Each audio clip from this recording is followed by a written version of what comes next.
అభిరుచి మంత్రి అయిన ఆ నాయకుడు నియోజకవర్గాన్ని వదిలి బయటకు రావడం లేదు. పార్టీ ప్రముఖులు వచ్చిన సమావేశాలకు దుమ్మా కొడుతున్నారు. ఇన్ఛార్జ్ బాధ్యతలు నిర్వర్తిస్తున్న జిల్లాలో రై రైమంటూ చక్కర్లు కొడుతున్న ఆ అమాత్యుడికి సొంత జిల్లాపై పట్టింపు లేదా? సీఎం ప్యానెల్ కాబట్టి మీనాక్షి నటరాజన్ పాదయాత్రకు దుమ్మా కొట్టారని సొంత పార్టీ నేతలు చేస్తున్న ఆరోపణల్లో వాస్తవం ఎంత? ఇంతకీ డుమ్మాల మంత్రిని పార్టీ అధిష్టానం లైట్ తీసుకుంటుందా, క్లాస్ పీక్తుందా?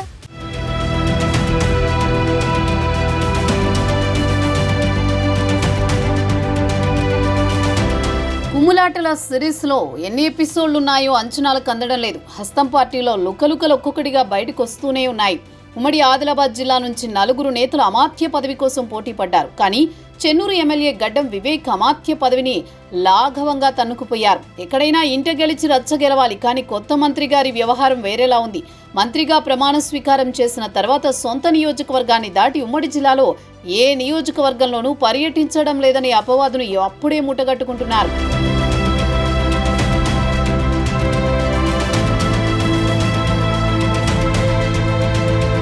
ఉమ్మడి జిల్లాలో మంత్రిగా 9 నియోజకవర్గాలను ఏకతాటిపైకి తీసుకువచ్చి నియోజకవర్గాల్లో వర్గపోరును తగ్గించే బాధ్యత తీసుకోవాలి. కానీ సొంత ఇలాకా గడప దాటి బయటకు రావడం లేదని సొంత పార్టీ నేతలే అంటున్నారు. ఉమ్మడి జిల్లాలో అధిష్టాన పెద్దలు, చివరికి డిప్యూటీ సీఎం, సహచర మంత్రులు పర్యటించినా ఆ కార్యక్రమాలకు డుమా కొడుతున్నారు గడ్డం వివేక్. కేవలం తన చెన్నూరు నియోజకవర్గానికి వచ్చిపోతూ ప్రభుత్వ కార్యక్రమాల్లో పాల్గొంటున్నారు. వివేక్తో పాటు మంచిర్యాల ఎమ్మెల్యే ప్రేమ్ సాగర్ రావు, గడ్డం వినోద్ మంత్రి పదవిని ఆశించారు. కేబినెట్ విస్తరణ తర్వాత పిఎస్ఆర్, వివేక్ ఉప్పు నిప్పులానే ఉన్నారు. తన నియోజకవర్గానికి రాజైనా మంత్రైనా తానేనన్న పిఎస్ఆర్ ఇక్కడ మరొకరి జోక్యాన్ని సహించేది లేదని ముందే చెప్పేశారు. దీంతో వివేక్ మంచిర్యాల నియోజకవర్గంలో అడుగు పెట్టడానికి సంకోచిస్తున్నారు.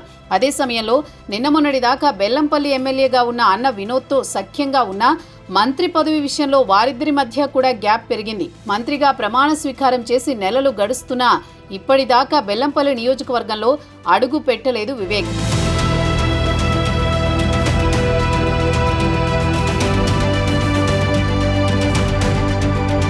మంచిర్యాల నియోజకవర్గంలో జరిగిన కార్యక్రమానికి డిప్యూటీ సీఎం భట్టితో పాటు మంత్రులు హాజరయ్యారు. ప్రేమ్ సాగర్తో ఉన్న విభేదాలతో ఆహ్వానం అందలేదని మంత్రి వివేక్ ఆ కార్యక్రమానికి హాజరు కాలేదు. అయితే నిర్మల్ జిల్లాలో ఏ ఇబ్బంది లేకపోయినా కాంగ్రెస్ పార్టీ రాష్ట్ర వ్యవహారాల ఇన్ఛార్జి మీనాక్షి నటరాజన్, టీపీసీసీ అధ్యక్షుడు మహేష్ కుమార్ గౌడ్ చేసిన జనహిత పాదయాత్రకు వివేక్ డుమా కొట్టారు. ఈ కార్యక్రమానికి జిల్లా ఇన్ఛార్జి మంత్రి జూపల్లి కృష్ణారావుతో పాటు మంత్రి సీతక్క, ఉమ్మడి నిజామాబాద్, కరీంనగర్ జిల్లాల కాంగ్రెస్ ముఖ్య నేతలు పాల్గొన్నారు. అలాంటి కార్యక్రమానికి హాజరు కాకపోవడంపై పార్టీలో చర్చలు జరిగాయి. వివేక్ ఎందుకు రాలేదంటూ మీనాక్షి నటరాజన్ కూడా ఆరా తీశారట.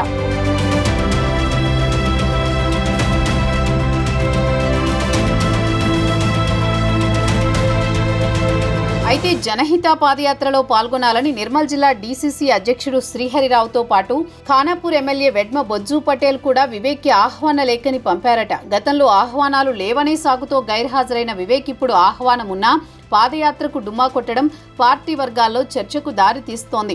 వివేక్ మెదక్ జిల్లా ఇన్ఛార్జి మంత్రిగా ఉన్నారు. ఉమ్మడి ఆదిలాబాద్ జిల్లా నుంచి మంత్రిగా బాధ్యతలు చేపట్టిన తర్వాత ఆయన ఇతర నియోజకవర్గాలకు వెళ్లిన దాఖలాలు కూడా లేవు. ఇన్ఛార్జిగా ఉన్న మెదక్ జిల్లాలో మాత్రం వరుస పర్యటనలు చేస్తున్నారు. దీంతో మంత్రికి సొంత జిల్లా కంటే వేరే జిల్లానే ముఖ్యమైపోయిందా అని క్యాడర్ గుసగుసలాడుతోంది.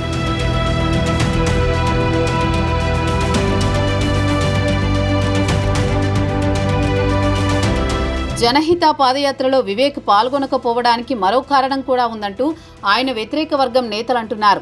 ఈ పాదయాత్ర విషయంలో రాష్ట్ర వ్యవహారాల ఇన్ఛార్జి మీనాక్షి నటరాజన్, సీఎం రేవంత్ రెడ్డి మధ్య భిన్న అభిప్రాయాలు ఉన్నట్లు ఆరోపణలు ఉన్నాయి.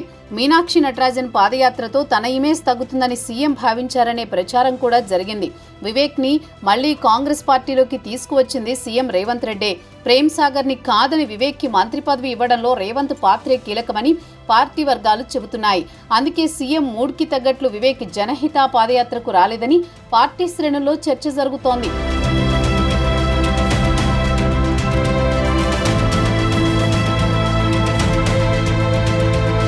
ఏఐసీసీ, పీసీసీ, డీసీసీ కార్యక్రమాలకు ప్రాధాన్యమిచ్చేలా కీలక నేతల్లో మార్పులు తీసుకురావాలని పీసీసీలో చర్చకు వచ్చినట్టు తెలుస్తోంది. స్థానిక సంస్థలే గీటురాయిగా అనుసరించే కొన్ని అంశాలకు ప్రాధాన్యమిచ్చేలా పీసీసీ ప్రయత్నం చేస్తోంది. మంత్రులు, పార్టీ రాష్ట్ర జాతీయ నేతల పర్యటనల వేళ హడావిడి చేస్తూ పదవుల కోసం ఆరాటపడే వారి కంటే కష్టపడే వారికే గుర్తింపు ఇవ్వాలని భావిస్తోంది. నిరంతరం ప్రజల్లో ఉండేవారిని ప్రోత్సహించేలా భరోసా ఇవ్వాలని పార్టీ నాయకత్వం నిర్ణయించింది. పార్టీ కార్యక్రమాలను తప్పకుండా హాజరయ్యే వారినే గుర్తించాలని నిర్ణయం తీసుకున్నట్లు హస్తం నేతలు చెబుతున్నారు.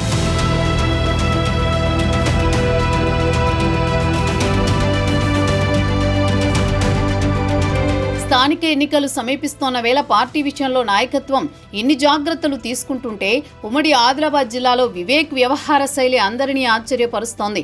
నియోజకవర్గ గడప దాటని మంత్రి ఇకనైనా ఉమ్మడి జిల్లాపై దృష్టి సారిస్తారా? జనహిత పాదయాత్రకు దూరంగా ఉన్న వివేక్పై కాంగ్రెస్ పార్టీ అధిష్టాన వైఖరి ఎలా ఉంటుందో చూడాలి మరి.